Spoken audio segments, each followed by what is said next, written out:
Hello, everyone. I'm Major Garrett in Washington. Welcome to the Takeout here mid-studio because we got to get to our guests right away. House Republicans keep warning their Senate GOP counterparts, don't tinker with the economic bill they passed with one vote to spare. But the Senate is doing just that. Where will that leave the Trump economic agenda? Well, I need to get over here because House Budget Committee Chairman Jodey Arrington is here in the conversation corner. Mr. Chairman, great to see you. Good to see you, Major. Let's sit down, and I want to let everyone know, ladies and gentlemen, the chairman is the first person to fully embrace the Takeout golden tie rack. The green tie over there on the left on the lower rung used to be around Jodey Arrington's neck. He can take it, he can take it back, but you're in the spirit of the thing. I appreciate that, Mr. Chairman. You bet. You said buy one, get two free. You can take as many as you want. I want to ask you about something you've heard and seen this afternoon. I want to read it all to you because I think the audience needs to hear it. From Elon Musk on X. I'm sorry, but I just can't stand it anymore. This could almost be an opera. This massive, outrageous, pork-filled congressional spending bill is a disgusting abomination. Shame on those who voted for it. You know you did wrong. You know it. It will massively increase the already gigantic budget deficit to $2.5 trillion, three exclamation points, and burden American citizens with crushingly unsustainable debt. Ouch. Yeah. What do you say to that? Well, I wonder if he felt that way, just weeks ago when he was still working at the Doge. Makes one wonder. Because there were plenty of opportunities to express his personal convictions, which I believe are sincere, by the way. Mm-hmm. And I appreciate the yeoman's work that he did to expose the pervasive waste in the people's government. So, and I think he's proven just how difficult it is to root out that waste here in Washington and the resistance you get. But let's be clear. The amount of waste that he found, and I think he would have found more, but to date was about $200 billion. In our budget reconciliation bill, we identified and actually committed to reducing almost $1.69 trillion, which is about, well, it's 8 times the amount that he identified. Again, I'm for reducing spending where it's unnecessary, inefficient, wasteful, fraudulent, anywhere, anytime, but we need to keep that, I think, in perspective. Is he wrong with that criticism I just I think he's absolutely wrong in the fact that our budget, our reconciliation budget, is a balanced bill that offsets the cost of both defense, border, and the tax cuts.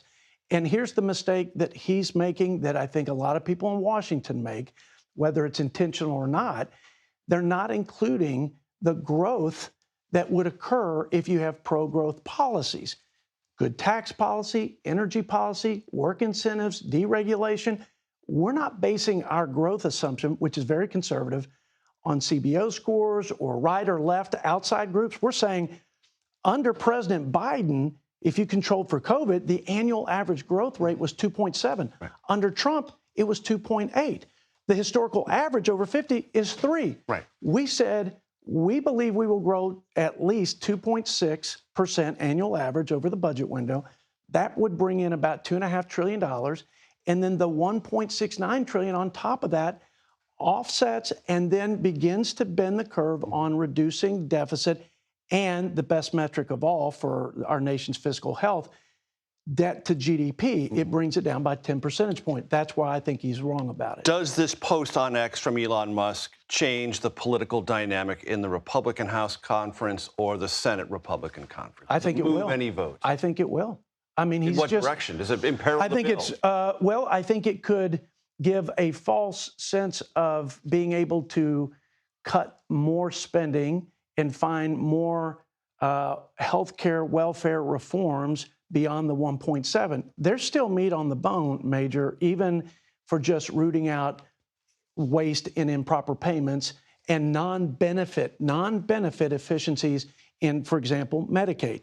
There's still opportunities to improve it with respect to fiscal reforms. Quite frankly, there are ways to make it the pro-growth piece more pro-growth. Mm-hmm. But I think if you go too far and you don't just tinker or modify and you do substantive material changes, you can start stacking in a way that breaks the balance that we struck, the political and policy balance with the smallest majority in 100 years. Right. So it could imperil passage of this bill. Oh, I think that's just I think that is that's a given because Elon has so much credibility. His voice, I think, will carry in both the Senate and House conference. Immigration was a hugely important issue in 2024. Rand Paul on Face the Nation brought up some criticism about the way the bill deals with the border wall. I want you to listen and evaluate. When you look just at the border wall, they have $46.5 billion for the border wall. Well, their current estimate from the CBP is $6.5 million per mile. So if you did 1,000 miles, that's $6.5 billion, but they have $46 billion. So they've inflated the cost of the wall eightfold. True? Not according to the numbers we worked with, but look, if in any way there's less spending. Because when Elon says pork filled, he might be referring to cost overruns like that. I don't think so. I don't know what he's referring to about pork. I think there are estimates, and there are good faith estimates that might be different.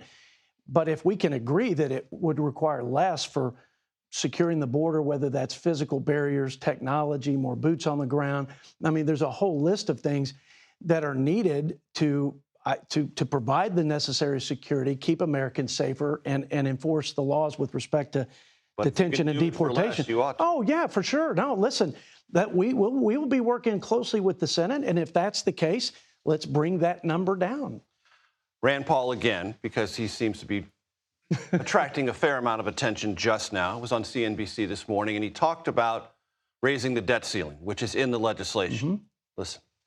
You have to say no unless they will change the bill. And that's what I've said from the beginning. I'm open to voting for the bill. I'm open to compromise on the bill. I'm just not open to supporting $5 trillion. This will, in debt ceiling increase. Should debt and ceiling increase be taken out of the bill if that's what's necessary to get it across the finish line? I don't think it should be. We have an obligation to pay our debts. I've said that before, and to protect the good faith and credit of the United States. Big deal. Very big deal. Very big deal. Okay. And when we negotiated for lower spending and other fiscal reforms with President Biden and Chuck Schumer, that was the Fiscal Responsibility Act. We did that in our annual appropriations process. We got 2 years of reduced spending. I think CBO scored at about $1.5 trillion in savings over the 10-year budget window. Well, that was a good small step, but certainly something new for Washington. We need to continue to do that. I oppose raising the debt ceiling with no fiscal reforms at all, just a blank check. But we have obligations. We've already incurred the debt.